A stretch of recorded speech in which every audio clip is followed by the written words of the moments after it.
I'm not playing games because it's fun. It has to come up with a result that they actually learn something, and they do.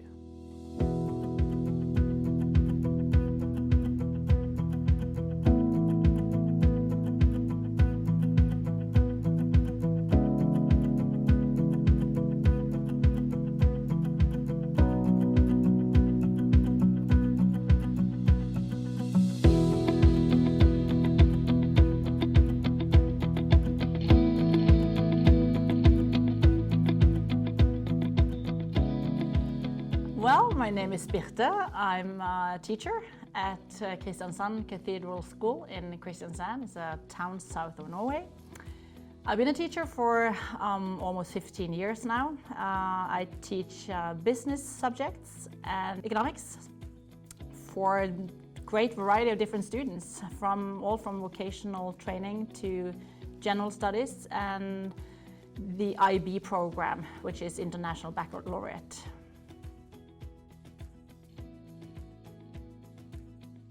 I think the important elements of learning is when it happens something new in the students, when it's like this wow feeling where they get this epiphany somehow, when they're able to connect something new to stuff that they already know from beforehand. So, and that could happen in a variety of different ways, but I see that through the, for instance, use of games, there's a totally different motivation to figure out stuff.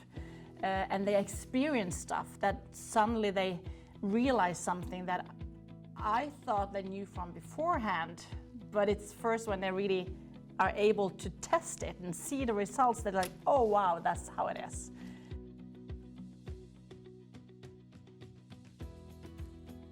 Game-based learning may help to solve different kinds of problems. I think in my subjects, business and economics is pretty theoretical, and the students have no prior knowledge. Maybe they've worked at a gas station or something, but they don't know really what's going on. It's very theoretical. So game-based learning is the closest we come to reality, where they could actually try the stuff that they decide. They come up with strategies and they could then test their strategies in a game. It also provides variation, it creates motivation. Young people like to play games and they're motivated. They need to figure out what this means. So suddenly they are motivated in a totally different way because they want to win the game. In order to win the game, they have to understand what all these different terminology means. They have to figure out how to become more profitable, and we enter into discussions that I don't get them to enter into without this motivation to win the game. So they have a self-interest suddenly to figure out how things are interconnected.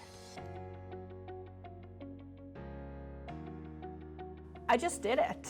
That's usually how I start things. I think, okay, I could do this, so I just did it. I had no clue. I just told my class that I've never done this before. I don't know this game, but this is what we're going to do. And then we're going to learn this game together. And that's what we did. So I just introduced it in class and we played.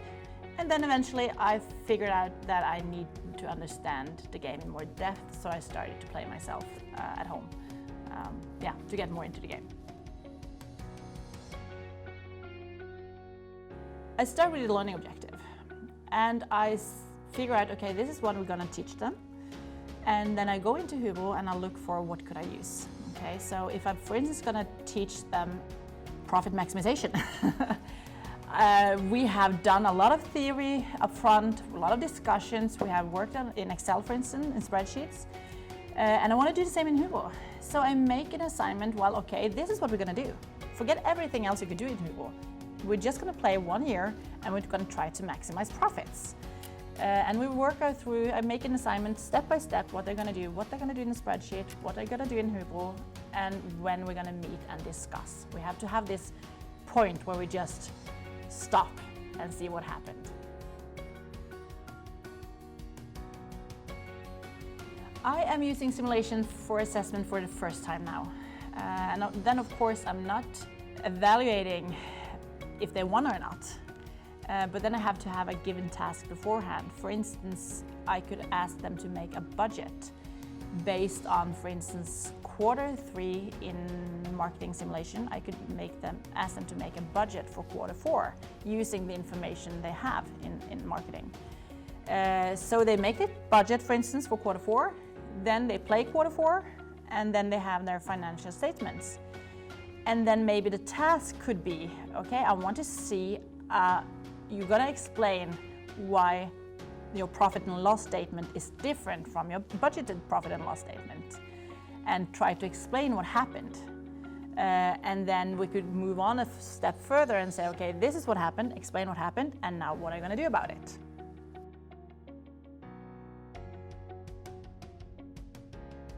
The challenge or the concern that we had when we started using Hubro was the time pressure. The time pressure is pretty extensive. And there's a lot of learning objectives that needs to be covered during a limited time period. So for me, it has to be, if I'm going to use a tool, it has to be because they're going to learn something and because I think they're going to learn something. I'm not playing games because it's fun. It has to come up with a result that they actually learn something, and they do.